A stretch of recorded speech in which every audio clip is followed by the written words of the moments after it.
اللهم صل وسلم وبارك على سيدنا محمد وعلى اهله وصحبه اجمعين. كل سنه وانتم طيبين يا رب. ندعي لامواتنا بالرحمه ونصلي على الحبيب ونوريكم القراقيش التحفه جدا جدا جدا دي، وندعي مع بعضينا كده ونقول يا رب اللهم اجعلنا من عتقائك من النار في هذا الشهر الكريم. اللهم اجعلنا من الذين عفوت عنهم في هذا الشهر الكريم. قراقيش تحفة. هوريكم تريكات وحاجات. بصوا العجينة تبقى لينة معانا وبالشكل القمر اللي انتوا شايفينه ده. بصوا العجينة تبقى لينة بالشكل ده وتطلع معاكم بالشكل القمر الجميل ده. مش قادرة اقول لكم طعمها عامل ايه، قسما بالله طعمها تحفة. بصوا طالعة عاملة ازاي، والعجينة ملمسها لين، ويعني مش قادرة اقول لكم عايزة تتاكل نية كده. يلا نسمي بسم الله ونبدأ نقول احنا عملنا ازاي القراقيش الجميلة دي. حطينا مع بعض نص كيلو دقيق على الميزان كده يا حبايبي. حطيت البولة دي وصفرتها. 500 جرام دقيق، 4 معالق سمسم، والسمسم ده اختياري، عايزة تحطي معلقتين حطي، 4 حطي. وحطيت نص معلقة بيكنج باودر، وديت ريحة الكحك. ريحة الكحك ديت بتقلبها، بتوديها في مكان تاني. كانش عندي سكر حبيبات، كنت طحنه سكر. قعدت ادور، رحت حاطه سكر بودر. حطيت 3 معالق سكر بودر.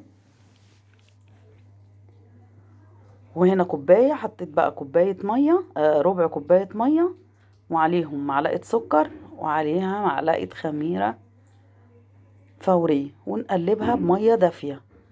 ونبدأ نركنها على جنب ونشوف بقى المواد السائله التانية. معانا المج بتاع الشاي اللي احنا بنشرب فيه العادي بتاعنا ده.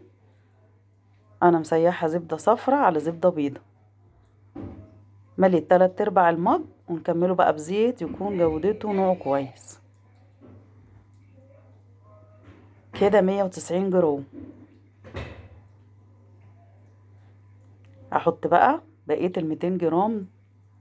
يبقى كده حطينا 200 جرام زبدة على زيت، وننزل بيهم في وسط الدقيق بتاعنا. نبدأ نقلب بقى عشان السمنة بتاعتنا سايحة مش مقدوحة. احنا مسيحينها قبل كده وقادحينها، فجينا هنشتغل بقى يا دوبك نفككها على النار مش اكتر. وابدأي بسي. 90% من نجاح القراقيش والكحك البس. ابس كده واركنها على جنب ونشوف هنعمل ايه. هنحشيها ملبن. حط معلقة سمنة بلدي على الملبن بتاعنا. انا يا حبايبي مسيحة سمنة بيضة على صفرة، وحطاها بسحب منها للحاجات اللي انا بعملها. شوفوا الملبن مجرد ما دعكتيه بقى بايديكي كده في ايديكي، بصوا بقى زي الفل.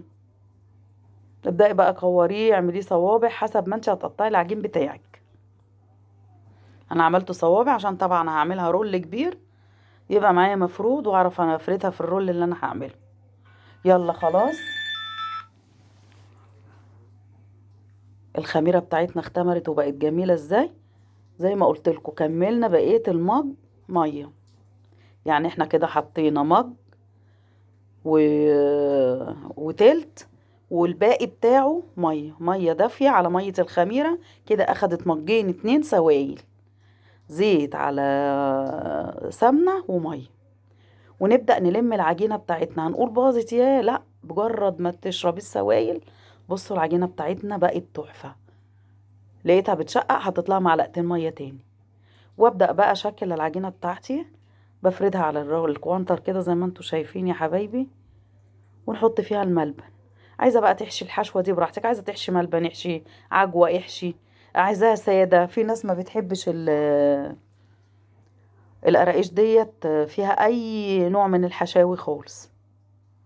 عايزه اقطع بقى اقطع بسكينه. انا عندي القطاعه ديت، القطاعه بتاعتي مش لاقياها، رحت جايبه المبشره، لقيتها مشرشره من تحت كده، قطعت بنفس الطريقه ادتني منظر جميل. وابدا اكمل بقيه العجين بتاعنا بنفس الطريقه. بصوا العجينه تحفه، لينه لينه معانا وجميله. وابدأي بتاع زي ما انت شايفه كده، ولفيها رول. تلزق معايا هنا على الكوانتر، الفها رول. واقفلها من الجناب زي ما انتوا شايفين كده يا حبايبي، تتقفل من الجناب عشان ما تفتحش وتطلع الملبن معانا. وطبعا مجرد ما يطلع الملبن معانا بيعضم في قلب الفرن، وما بيبقاش طعمه ألطف حاجة يعني او احسن حاجة.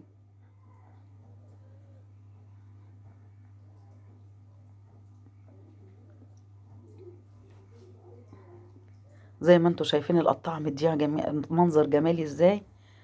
الحاجة دي ترجع لك انت بقى. جبنا الصاج بتاع الفرن وبدأت ارص فيه. هوريكم احط عليها حاجة هتديها ريحة وطعم ملوش حل. بصوا جوزة الهند على الوش كده، دهنتها بفرشة مية عادي خالص عشان جوزة الهند تثبت فيه. وادي حطيتها في الصاج وعلى الفرن. يلا بتاخد من ربع ساعة لتلت ساعة. وطبعا مسخنة الفرن قبلها ب180 درجة، وتبدأ تطلع معانا بالقمر والجمال ده. والله والله تحفة، ريحة وطعم ملوش حل. نص كيلو دقيق ادانا بالظبط قسما بالله 2 كيلو الا 200 جرام. وحاجة عاملاها في بيتك لولادك بالطعم الجميل دوت عليها جوز الهند. تحفة. كل سنة وانتم طيبين.